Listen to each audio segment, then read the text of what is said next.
Divorce case apply பண்ணிக்கிறனால பாதிப்பு ஏற்படுமான்னு கேட்டால் அது பெருசாக அஃபெக்ட் ஆகாது ப்ரோ. இப்போ ஒருவேளை த்ரிஷா கூட இப்போ ஒரு ஃபங்க்ஷன் போயிருக்காருல்ல, அதனால வேணா கொஞ்சம் அஃபெக்ட் ஆகிற வாய்ப்பு இருக்கு. அரசியல்லாம் வந்து ஒன்றும் பண்ண போகிறது இல்லை. ஃபேமிலி ரெண்டு நாட்டு எப்படி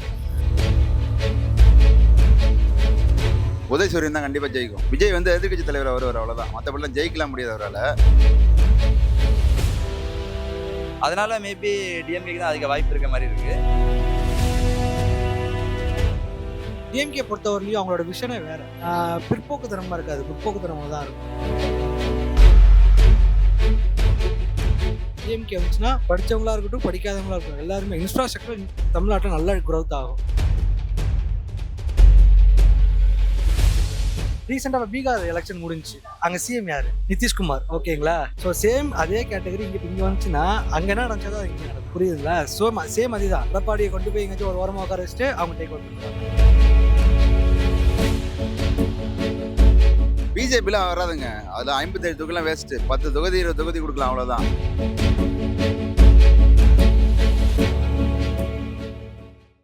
எலெக்ஷன் நெருங்க நேரத்தில் சங்கீதா அவர்கள் விஜய் மேலே இந்த டைவர்ஸ் கேஸ் அப்ளை பண்ணியிருக்காங்க.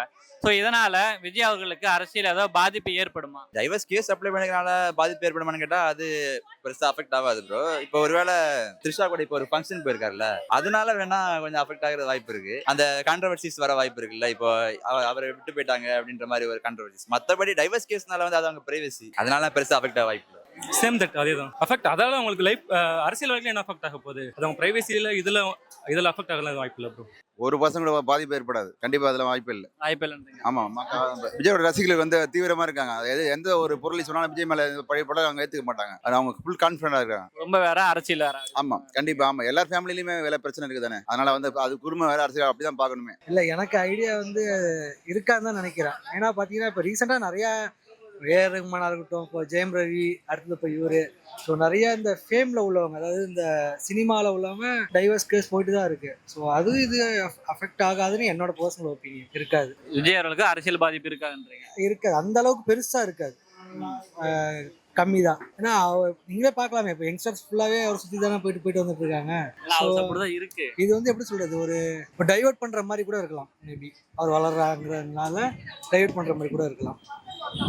அரசியல் இதுல பெருசா இருக்காது, என்னோட பர்சனல் ஒப்பீனியன் இருக்காது. சரி, ஓகே. நிறைய பேர் என்ன சொல்றாங்க அப்படின்னா, அவர் வீட்டையே ஒழுங்கா பாத்துக்க தெரியல, அவர் எப்படி நாட்டை பாத்துக்குவாருலாம் சொல்றாங்க. அதை பத்தி உங்க கருத்து? இது பர்சனல் இது அவங்க ஒரு 4 செவத்துக்குள்ள நடக்கிற விஷயம் அது.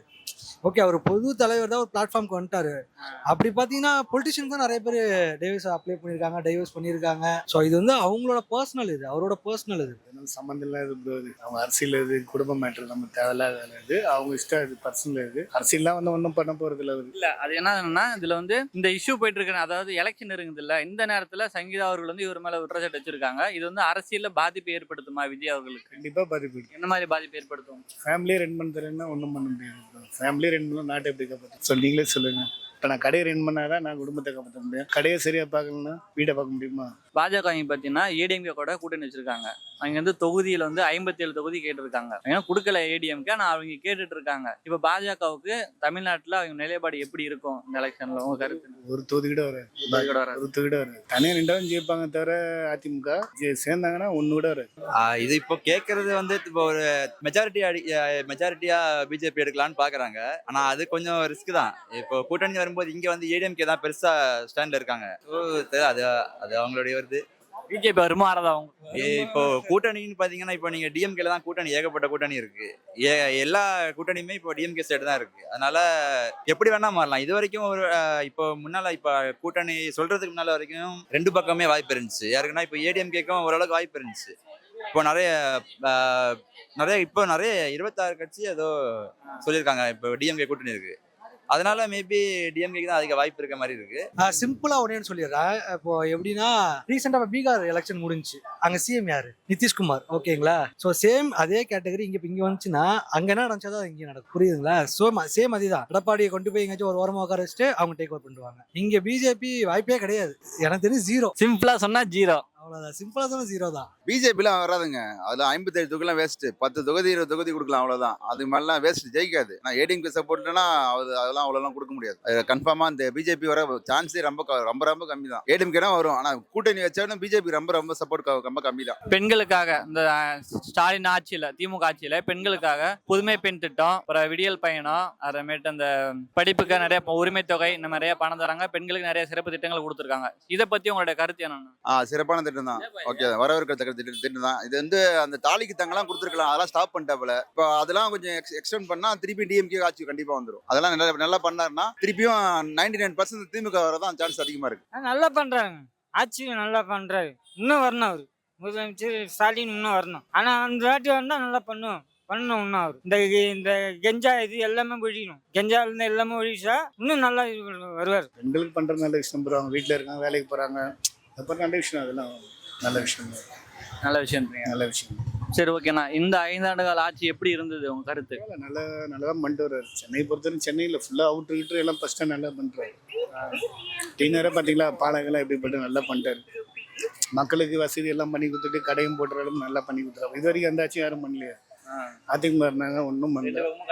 கடை இப்போ ஒன் சைடு போட்டு நிம்மதியாக இருக்கும். அவங்களுக்கும் பாதிப்பில் எங்களுக்கும் பாதி, பப்ளிக்கும் போகிறாங்க, நம்மளும் வியாபாரம் பண்ணுறோம். அவ்வளோதான். பிரதர், இப்போ 2021 இவங்க ஆட்சிக்கு வந்தாங்க. அப்போ ஏடிஎம்கே வந்து இங்க விட்டுட்டு போன கடன் சுமை எவ்வளோ, இப்போ கரண்ட்ல இருக்க கடன் சுமை எவ்வளோ, இது ஒன்று ஃபர்ஸ்ட் பார்க்கணும். இந்த 5 வருஷத்துல டிஎம்கே வந்ததுக்கு அப்புறம் என்னென்ன இன்ஃப்ராஸ்ட்ரக்சர்ஸ் வந்து டெவலப் ஆயிருக்கு, ஓகேங்களா? படிச்சவங்களா இருக்கட்டும், படிக்காதவங்களா இருக்கட்டும், பாமரர்கள், ஏகப்பட்ட பேர் எல்லாமே இதுல வந்து எப்படி சொல்றது, இப்போ டிஎம்கே பொறுத்தவரையிலையும் அவங்களோட விஷனே வேற. பிற்போக்குத்தனமா இருக்காது, முற்போக்குத்தனமா தான் இருக்கும், ஓகேங்களா? அது ஒன்று. எஸ், நீங்க ஆப்வியஸ்லி இப்போ இந்த சொல்றாங்களா 1000 ரூபா காசு ஒரு மாசத்துக்கு என்ன ஆயிட போகுது, அந்த 1000 ரூபாய் கிடைக்காதவங்க கூட இருக்காங்க. சிம்பிள், நம்ம இங்கே சென்னையில எவ்வளோ பேர் பிளாட்ஃபார்ம்ல இருக்காங்க, இன்னும் தங்கிட்டு இருக்காங்க.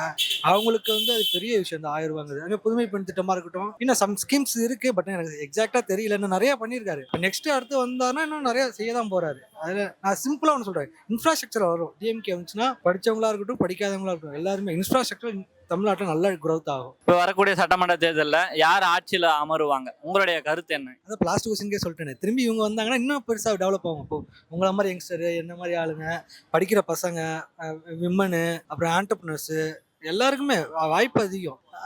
விஷன் தான் நமக்கு தேவை. ஃபோர்காஸ்ட் பிளான் பண்ணி தான் நம்ம அடுத்தடுத்து மூவ் ஆகணும்.